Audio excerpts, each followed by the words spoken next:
we kan. Is het een beetje gezellig vandaag op zaterdag? Nou, dat kan wel een stukje beter, vind ik hoor.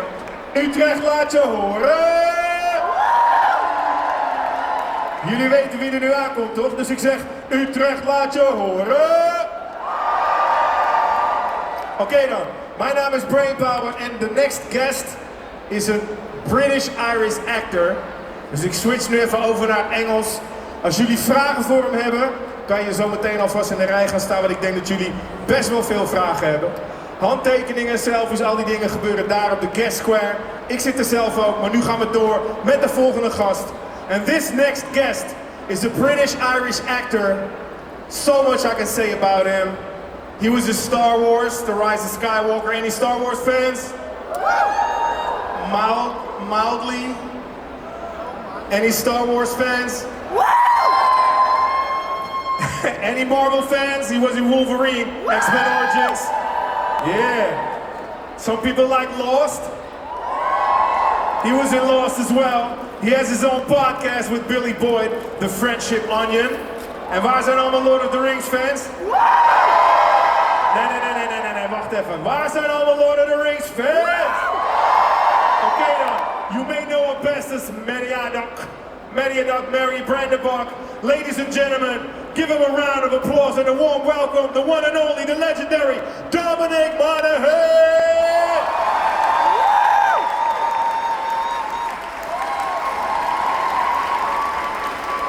How's it going?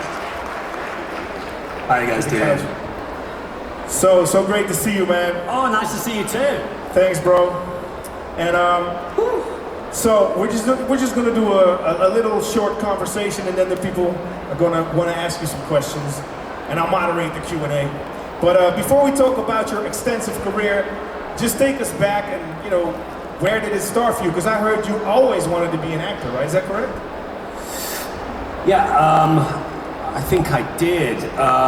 Once I realised that you had to do jobs, because obviously as a kid you don't realise that you have to do a job when you get older. I just thought it was just something that you do.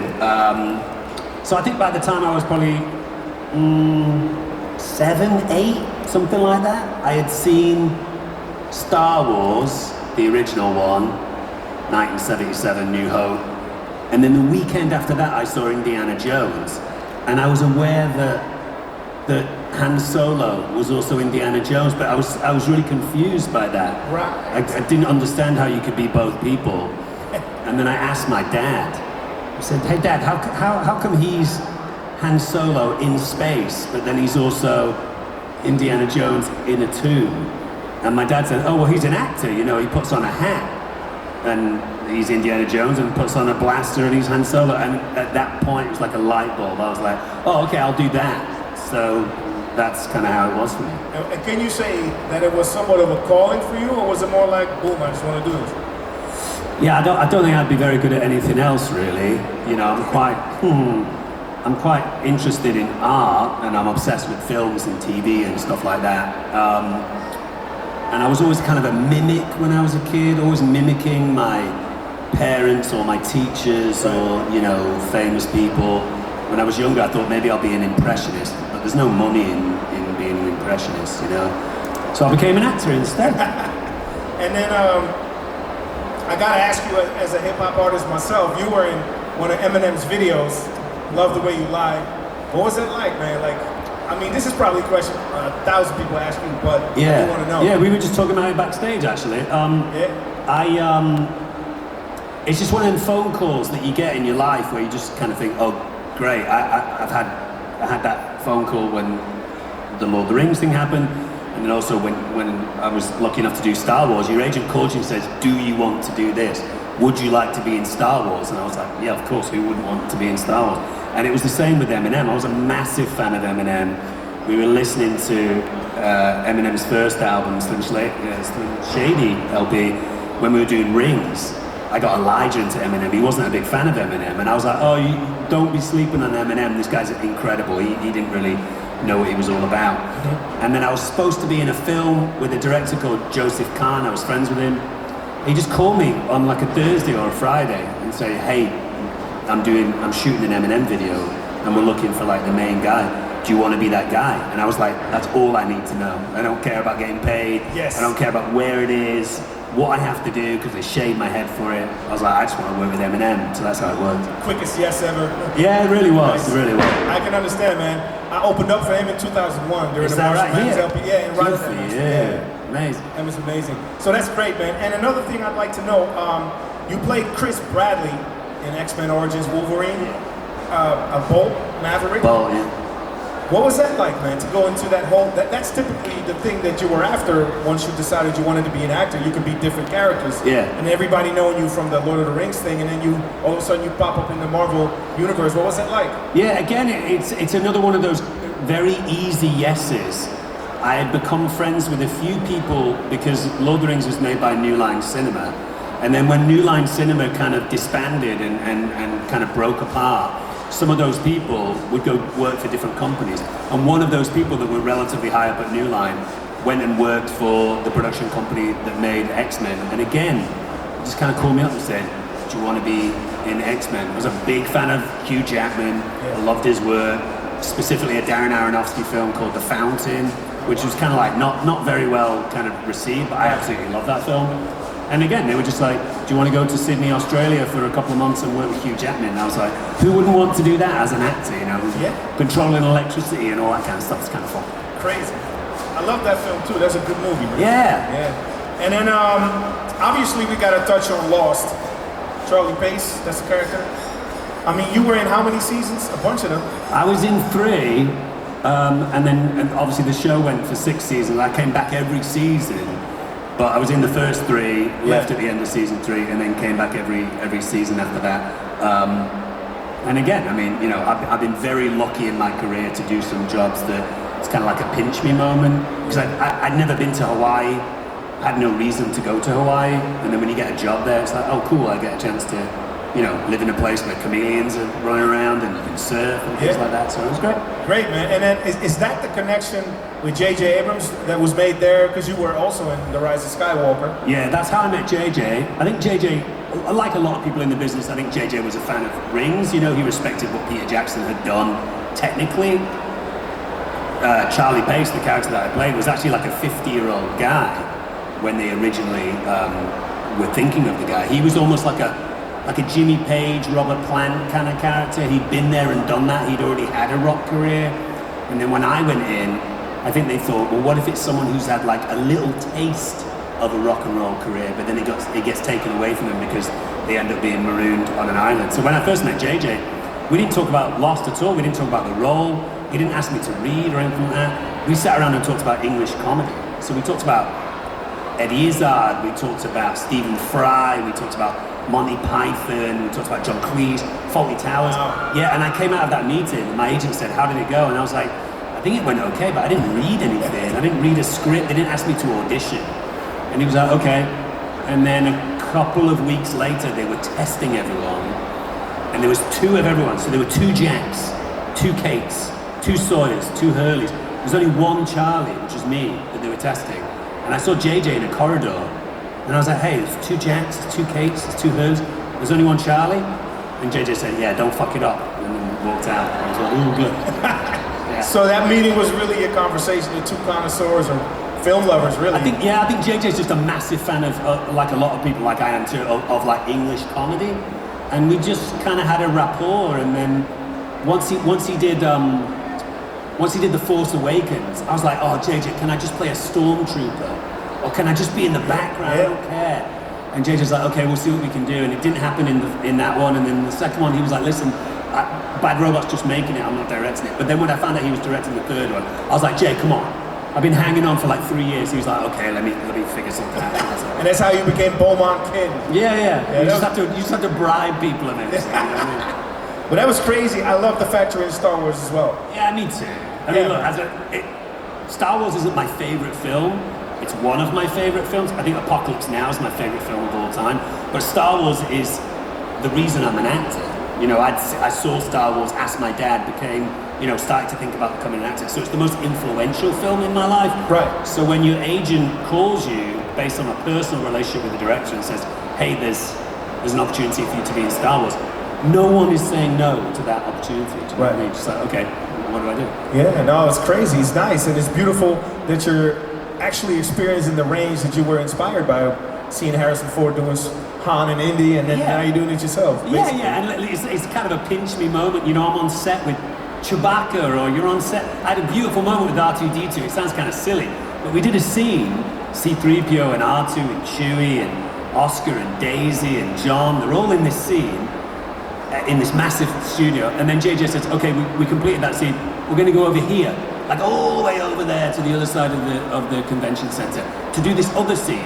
So everyone, the whole company moves that way, but R2 is still, do you know what I mean, there's no one in there. So as they all move away, it's just me and R2-D2, and I had this opportunity to be able to like put my hand on top of R2-D2, and as a little, 7, 8-year-old kid, just kind of say, hey, listen, thanks. Thanks for all of these memories and all of these amazing things. And, I don't know how you guys feel about R2-D2, but for me, R2-D2 has always been like, like that buddy that's like with you, kind of helping you out, like gunning for you. So it's a great chance to just kind of say thank you for all of these amazing moments in my life. Is it safe to say R2-D2 was one of the coolest celebrities you ever met? Yeah, no, it was kind of emotional, and I was glad that everyone had moved at that point. Because I wasn't speaking this out loud, it was just kind of, I was just thinking these things. And it felt kind of, if someone's watching me, you feel kind of silly, but I just wanted to say, as that little kid, hey man, thanks, you're an amazing character, and all those things that droid had given me over the years, I was just happy that I could put my hands on top of it. Nice, man, nice. Yeah. Hey, Dominic, to me, you're really a powerful actor, like, in the M video, that's a completely different thing than what you did in the Lord of the Rings trilogy. But all of the stuff you're doing, including Chris Bradley in the Wolverine film, it kind of comes off effortless. Like you're really just doing it. And how do you prepare for these different roles and being so effortless? Is that like your training as an actor, or how did you learn that, or is that really something you just do? Yeah, maybe. I mean, I don't know really. I'm constantly. I mean, I think I drive a lot of my friends crazy because I'm constantly making noises, I'm constantly being different things. If I hear a sound of a voice from a human that I've not heard before, I'm like, oh, can I make that voice? Can I make that noise? So I think, lots of people are like, why are you making those noises? I'm like, oh, I'm trying to see if I can also be this person. So I think maybe I'm naturally inclined to do that, and I'm practicing at that all the time. But I think if you have a passion for it, then you're going to do it whether you're getting paid for it or not. So I'm always thinking, and I'm sure you get magpies in this country. The bird, the black and white bird. You call it magpie in Netherlands? Are they in the Netherlands? Any kind of service? Yeah, black and white bird. The Exter. Yeah, we have it. Okay. Thank you. So in England, there's this story of magpies will they'll take shiny objects, like ravens and crows will do that too. And there's this idea that human beings can also kind of magpie things. They can take things from people. I do that all the time. If I see a performance from someone, I'll take the way that they walk, or the way that they dress, or the way that they climb. Like I climb stairs the way that Brad Pitt climbs stairs in Fight Club. I still do that now. It's the way that I climb stairs. I climb it based on Tyler Durden. And there's a couple of things that Eddie Murphy does in the original Beverly Hills Cop. And I'll just do it. And it's just the way that I am. I just see something that I like. I go, oh, I'm going to take that. So I think it's like imitation, you're constantly imitating. So it's maybe a compilation of mannerisms in a sense? Yeah. That's nice, I like that. Just watch something, you're like, oh, I like that, and then I'll steal it. Yeah, but it's the same as an artist. You get inspired, you do something, and then you make it your own, really. Yeah, I don't know who's attributed with the quote that great artists steal. I think it's from a long time ago, but it's absolutely true. The great artists out there, the great actors, the Daniel Day-Lewises and the Gary Oldmans and the Liam Neesons, the Anthony Hopkins, they're doing stuff that Richard Burton did. They're doing stuff that Alec Guinness did, that Clark Gable did, that Humphrey Bogart did. No one's original. You just kind of make it look original because it's you, but we're all stealing from the next. I totally get that. That's interesting, man. I love that answer. So yeah, actually, I think we're gonna kind of move into the Q&A. If you want to line up at the mic stand, you guys. I got one more question before we go into that. Obviously, you are Mary Brandenburg. I love how in the movie somebody says Meriadoc. All right, that's his real name, yeah, Meriadoc. Yeah. So I always wondered, some of the stuff looks pretty intense to create that whole trilogy. I mean, it's one of the best movie trilogies out there. Like, I'm a big fan of it, but just the way it's done cinematically and just everything, you know, the color correction even, or like the acting and that whole thing. But across those movies, I think you were in Rohirrim as well, right? You voiced that, right? Yeah, yeah. So across that in that whole realm, what was the most intense scene that you did, or like what was the most intense thing to film? I think probably that, like, I mean, you know, Pete Jackson is a big fan of trying to make things as real as possible so you can feel it. Yeah. I think the thing that probably felt like there was the chance that that you could get hurt the most was the moment coming towards the end of the third movie where Aragorn kind of turns to the entire army and says, "For Frodo," and then runs into this crowd to see if he can just buy a few more moments for Frodo and Sam. Billy and I also had to run, but we're on our knees. So we're basically like waddling around on our knees with hundreds of people behind us running. And Pete Jackson just said, "Look, we're gonna call action and hundreds of people are gonna like overtake you." So he said, at that point, just be careful because all these people are in armor. You know, some people don't know what's going on. You can easily get trampled. And I remember like Billy and I thinking, if we get through this day without getting trampled, stood on, break some sort of bone, we're gonna be lucky. Yeah. Hundreds of people running as fast as they can with like a bloodlust, and they've all got shields and swords and stuff. It's a little touchy. Yeah, I mean, it comes across like that. I mean, some of the scenes are just amazing. I know there's CGI there too, but most of it's not much though. Not much CGI. No, maybe more the pan out shots. Yeah, I mean some of the bigger crowd scenes. But I also think like the reason why Rings specifically is still kind of held in such high regard is that people are not making films like that anymore. No. You know, people are looking for the shorter cut, for the easier way, for the cheaper way to make those type of films. And the way to make it cheaper is to computer generate it all.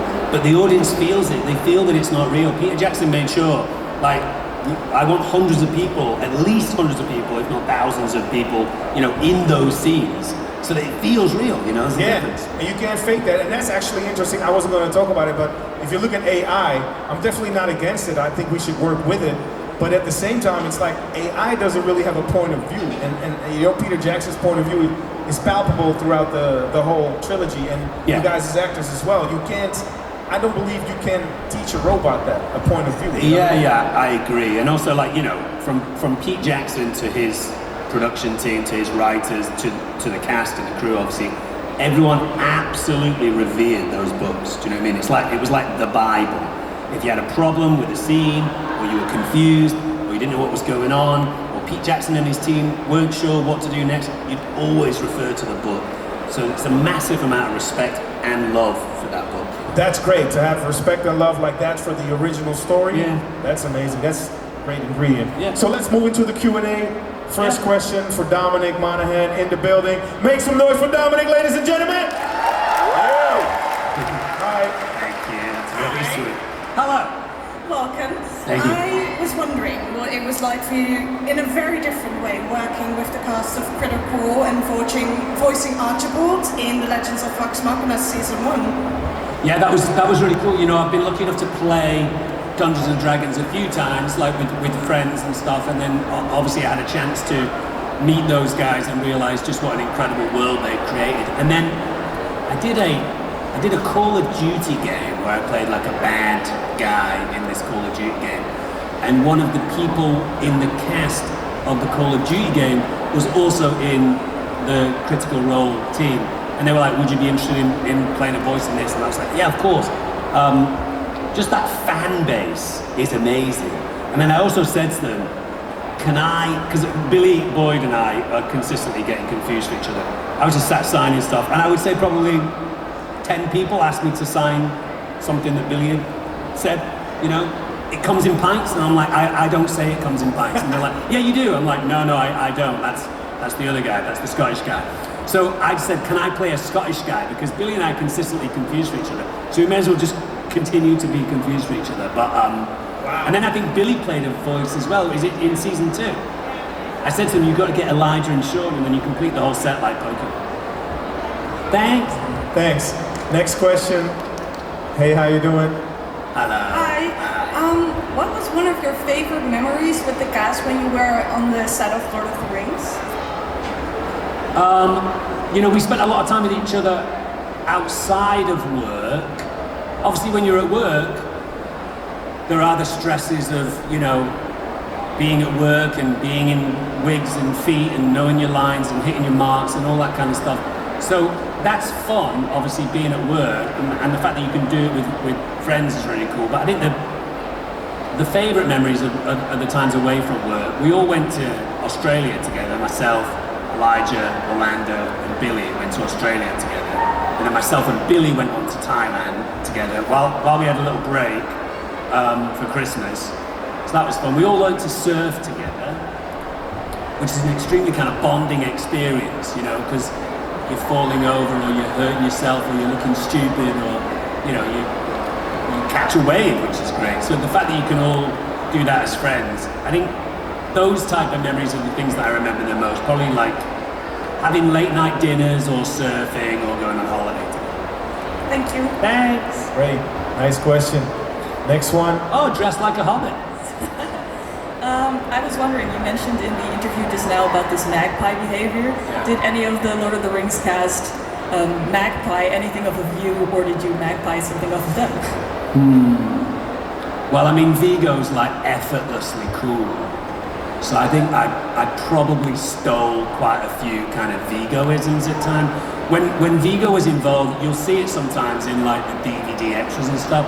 When Viggo was involved in big fights, he would take his sword and he would do this. Almost like a little silent prayer to keep himself safe, you know? It looks very cool. So I think I kind of stole that from Viggo. If there was ever like a little thing with hobbits getting in a fight, never looked quite as cool. What else? I don't know if people stole. I mean, I made a lot of people support Manchester United. Elijah doesn't care about football or didn't care about football, but I just said, listen, it doesn't matter if you don't care about football. If someone asks you who you support, just say Manchester United. And he's like, okay, I'll say that. So if you ask Elijah, he'll say Manchester United. Same as Sean. So I think that's the main thing, is I'm just like, if you're neutral about sport and someone asks you about football, just say you support Manchester United. Thank you. Nice one. I love your hobbity outfit as well, you look great. Hey. Hi. Hi. I had a question. We all see the happy behind the scenes and stuff like that. But what was the most difficult time of filming The Lord of the Rings? I think it's kind of the cumulative. We only had one day off a week. It wasn't a union job. On union jobs, you have to have Saturday, Sunday off. It's just how it works in the union. You can't work any more than 5 days a week. But it was a non-union job, which meant we could work Saturdays, and we always work Saturdays. And because of that, if you only have one day off a week, because we would go out Saturday night, because you're off Sunday, so we go out Saturday night till late, eating, drinking, partying, so no sleep. Then the next day you're in recovery, and then the day after that you're back at work. So I was 23 when I made Lord of the Rings, and as a young man you can kind of handle it. But like now, there's no way I could have one day off a week for like almost 2 years, and on that one day be kind of drinking and partying and stuff. So I think as you got into kind of 6 months and more, everyone was exhausted. And when you're exhausted, it's much harder to learn lines. It's much harder to stay safe, because they might say to you, you have to hit this mark, because if you don't hit this mark, a horse is going to come through on this mark. So you have to be careful. But if you're tired and you're not concentrating, sometimes you don't hit that mark, and then you realise just how close you are to getting hurt. So I think if you ask most people involved with Rings, certainly the main cast, the most challenging thing was just how long it went on, and you got very little sleep. Okay. So that, yeah, I can imagine. So that was tough. It was endurance almost. Yeah, I mean, I think Marathon. doing anything for 2 years and being starved of, 8 hours sleep. We were getting 6, 7 hours sleep most nights, and then on some other nights, I work 19 days straight at one point without a day off. You just get tired. Yeah. And anytime you get tired, that's when you start making mistakes. That's when you start getting cold. If you're tired, if you're exhausted and your immune system is compromised, now you're going to pick up a head cold. Now you're going to hurt yourself and stuff like that. So everyone's just exhausted. Man. Interesting question, a great answer. Yeah, thank you. Thank you. Thanks, man. Wasn't Vigo in Carlito's Way as well? I think Was in Carlito's Way, yeah. La Ligne. Yeah. It was great. He's done some amazing stuff. Yeah, man. Yeah. Hey. Hello. I have a bit more of a stupid question. I love stupid questions. Me and my best friend used to quote the "When will you wear wigs?" all the time. Yeah. And how did you not laugh? Because every time I watch that like prank interview, it's hilarious. I show it to everybody, and I still quote it to this day. Well, I do kind of laugh. Yeah, but still. Yeah. I mean, I obviously have to try and stay in character a little bit. I think what I benefited from in that situation is Elijah can't see me. I can see him, but he can't see me. All he can do is hear me, and I'm pretty good at disguising my voice. I think my favorite thing about that whole fake interview thing is it's just all improvised. I just went in and just thought, I'm going to see if I can ask more and more ridiculous questions to see if he figures out that it's me. But he never figures out that it's me.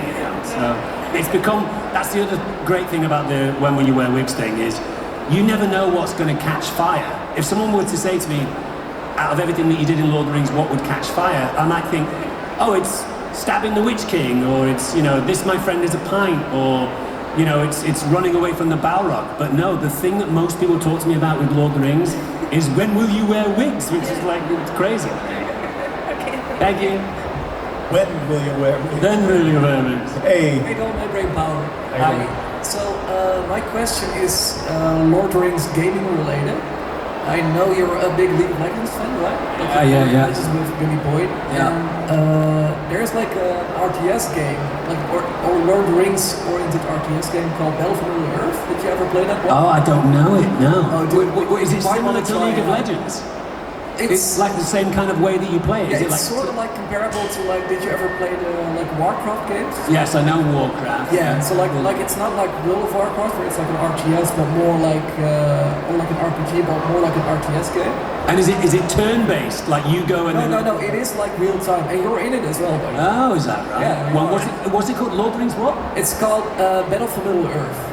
Oh, Battle for Middle-earth. Yeah. Okay, I'll check it out. It's a cool game. I mean, I'm putting way too much time into League of Legends anyway. I'm not sure if I need to play another game. I just started playing, if there's any people who play video games out there, I just started playing Kingdom Come Deliverance 2. I've heard good things about it. It's brilliant. It's like a medieval RPG game, but I've sunk like 35, 40 hours into that already, which I should not be doing. Do you know what I mean? I should not have that much time on my hands. And did you ever play the Return of the King game? No, I never played it. We messed around with it a little bit when it first came out. Yeah, I remember you were like in one of those videos where you're like making fun of Billy Boyd because he couldn't find the And it was an EA game, right? It was, yeah. I think EA wanted to have footage of us playing it, so they sat myself and Elijah and Billy and had us play it. But apart from that, no. I heard like some of the Lord of the Rings games are quite good, right? They are, yeah. Like in terms of like movie franchises, like normally those games are kind of bad. Right. Lord of the Rings for some reason has like a super high percentage of good games. So Good. that's very cool. Thanks, man. But yeah, that was my question. Thank you. Thanks, thank you. Next question. Hey. Hi Dominic, Hello. nice to meet you. Nice to meet you. My question is, they recently confirmed that The Hunt for Gollum is going to be made. What do you expect of that storyline? Or hope? Well, I'm a big fan of Andy Serkis, as I'm sure you guys are too. He's amazing. He's a lovely, lovely guy, very talented as well, technician. Brilliant at Gollum, obviously, but you know, he's a great filmmaker, Andy Serkis, so I have great faith that he will do something fantastic. It's obviously based in New Zealand. Andy's very passionate about doing as much work on location as possible. So of course there will probably be situations where they'll have to be on set in a studio. But I think most of the time he wants to be filming in and around New Zealand. I think some of the characters from the original Lord of the Rings film might be coming back. I think some of that's a secret, but I'm sure some people will show up. But you know, Gollum, as we know, is a fascinating character because Gollum's almost two characters. You got Smeagol and Gollum. And I've not read the script, but as far as I know, it's going to kind of look at how that happened. How did he go from Smeagol, a relatively nice enough hobbit, into this creature of Gollum, you know? I'm fascinated in that transformation. Thank you so much. Thanks. Thanks. Nice question. Hello, how you doing? Hi. Hello. I was wondering, what was the most touching moment in filming Lord of the Rings? The most touching moment. The most touching moment. Well, I mean, probably wrapping or finishing the project. We all kind of finished at the same time. I finished on the same day that Christopher Lee finished. And then I think the day after that, Billy finished. And then a couple of days after that, Elijah and Sean finished. So it was kind of a week of a lot of goodbyes. You're kind of running from one set to another to be there for other people's goodbyes. And you know, after working for 2 years with that crew, and then having Pete Jackson kind of talk about the fact that this is the last scene that you've done and all that kind of stuff, I think those are probably the most emotional moments. Thank you. Thanks. Interesting. Yeah, saying a lot of goodbyes on a production like that. It's constant crazy. goodbyes. You kind of become family, and then all of a sudden you don't see certain people for a while. Yeah, and then you just find yourself, you go through a course of weeks saying bye to people. Oh, you're leaving. Oh, you're leaving. Oh, you're leaving. It just goes on. Crazy. Hi. Hello. Hi. So you mentioned earlier in the interview just how amazingly detailed everything is in the world of The Lord of the Rings and all of the prop work and all of the physical just art that goes into it. Did you get to take anything with you from the set? Yeah, they gave us stuff. There's this weird myth that actors are able to like steal stuff from set. I mean, maybe some actors steal stuff from set, but you know, I don't steal stuff unless it's given to me. I just leave. Pete Jackson gave all of us our clapperboard. So you know, obviously when you do a scene, they put a little clapperboard on just to link up the sound with the picture. So he gave all of us our clapperboard with kind of permanently written on it the take and the slate and things like that. I got my sword, I got some armor, I got some feet, I got some ears. I think everyone else got the same. All the hobbits got their feet, or a few different pairs of their feet, some ears. Elijah got the ring. There's a really fun story that Elijah got the ring, and they also gave the ring to Andy, but they didn't tell either one of them. So Elijah thought he got the one ring, and Andy thought he got the one ring, and they were kind of telling each other, "Oh, I got the one ring." You're like, you do realize this one got the one ring as well. How many rings did they make? Prop rings? They made a bunch because they made some like huge ones. In that moment where Frodo drops the ring and Boromir picks it up and kind of has that moment of like, oh, you know, it's such a little thing can cause so much doubt and fear, you know. They made a massive ring. It was like this big, so that they could put it in front of the camera and it looks massive.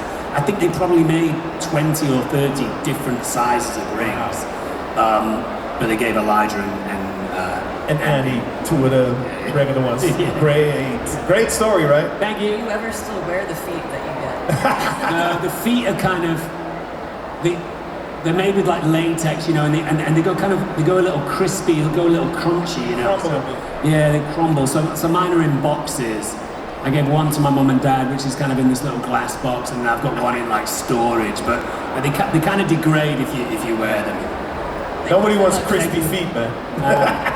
Thanks, great question. Next question, we got 4 questions left, 6 minutes, so let's keep it moving. Hi. I'll try and be fast. Hi. Quick question. Is there any kind of character you would love to play but haven't played yet? Oh man, I don't know if it's characters as much as like working with people. You always want to work with people, you know? Like, you know, obviously I've never worked with Steven Spielberg, which would be an absolute dream because, you know, I mean, Spielberg's like just an incredible technician, and never worked with Darren Aronofsky, who I obviously admire, or Paul Thomas Anderson. As you get older, or certainly as I've got older, it's just really the directors. Chris Nolan, you know, like being on a Chris Nolan set and watching arguably the greatest director currently working. How do those sets work? How does it feel to be on a Chris Nolan set? I've been lucky enough to be on some pretty big sets. You know, J.J. Abrams has big sets. Peter Jackson has big sets. The only other person at that level I think that I'm missing at this point is Chris Nolan, and everything that he does is magic, you know? I mean, like, I love every single Chris Nolan. Really? He's brilliant. So maybe people and maybe Chris Nolan. Thank you. Thank you. Thanks. Next question. Hey man. Hello. Hello. What was the most funny moment in Last? In what? Lost. In Lost. Yes. Funny moment. Oh God, I don't know. I mean, there's a big cast, you know, so I think I spent a lot of time laughing and joking with Jorge and Daniel Day-Kim. I can't think of any specifically one funny moment. But I mean, in terms of like the person who I was laughing and joking with the most on set, either Malcolm, you know, the little boy, Malcolm and I got on really well, and he's a very funny little kid. And then I think Jorge and Daniel Day-Kim were the two people that I was laughing and joking with the most. Thanks. Thanks. Great, thank you. We got three questions. Two questions. So I do acting myself, but every time I do, I feel like I show less emotion. So do you have anything I could help, like show more emotion when I have like an emotional scene? I don't know, I feel like that's counterintuitive a little bit because, well, hey listen, everyone's different. I feel like as I'm getting older, I'm trying to show less and less emotion. What I think is really interesting about human behavior is very often people are masking what is actually going on. So if you ask someone, are you okay? The required response, excuse me, most of the time is just say, yeah, I'm fine, regardless of if you are fine or not, you know. So I think it's quite common for people to not show emotion, but if you're forced to actually show an emotion in a scene, what I personally do is I think about things in my life that have made me sad. People that have died, situations that I did not enjoy being involved with, maybe thinking about someone who you might feel bad about passing away. Music is a big thing for me as well. So if I have a day where one of the scenes that I'm going to do is kind of sad and I need to be, you know, kind of tearful or something like that, I might have my headphones on a little bit more than normal and be listening to music that makes me feel emotionally sad. But my advice would be watch actors that you admire and see how they deal with emotions, you know. Lots of times I think it's more powerful for someone to be clearly upset but kind of holding it in, you know, because that feels like more genuinely human. Most people are a little embarrassed to let it all hang out like that. Hopefully that helps. Thank you. Thank you. Thanks. And then we got the final question for right now. It's a short one. It's okay. So with Airport, unfortunately not knowing about Second Breakfast or any of the other Hobbit meals, I was wondering which Hobbit meal do you think is the most important one? Well, do you know Second Breakfast doesn't appear in the books? It's got nothing to do with J.R.R. Tolkien's Second Breakfast. That was invented by Philippa Boyens, Fran Walsh and Peter Jackson. They realised that hobbits find meals very important. And I think things like Elevenses, afternoon tea, supper, they are all in the original Tolkien book, but Second Breakfast isn't. Second Breakfast was just something that they thought, well, that's very hobbity, you know. For me personally, I'm a big fan of Elevenses because I wake up kind of early in the morning, so I'm normally awake by 6:30, 7, and I'll have like matcha, green tea in the morning and maybe a little bit of fruit. And by the time I get to like 10:30 or 11, that's when I want to be eating my kind of first actual meal of the day. So Elevenses is my favorite. Thank you very much. Thank you. That was a good question though. And it's about time we're gonna wrap it up. If you wanna get your selfie, your pictures, your autographs, do it at the guest square. But we're gonna round it up the right way. Everybody stand up. We're gonna do a little video with Dominic. So if you wanna be in this shot, now is your chance. You're standing up, and then we're gonna do it like this. Heroes Dutch Comic Con. Make some noise for my man Dominic Monaghan. Thank you, man. It was great.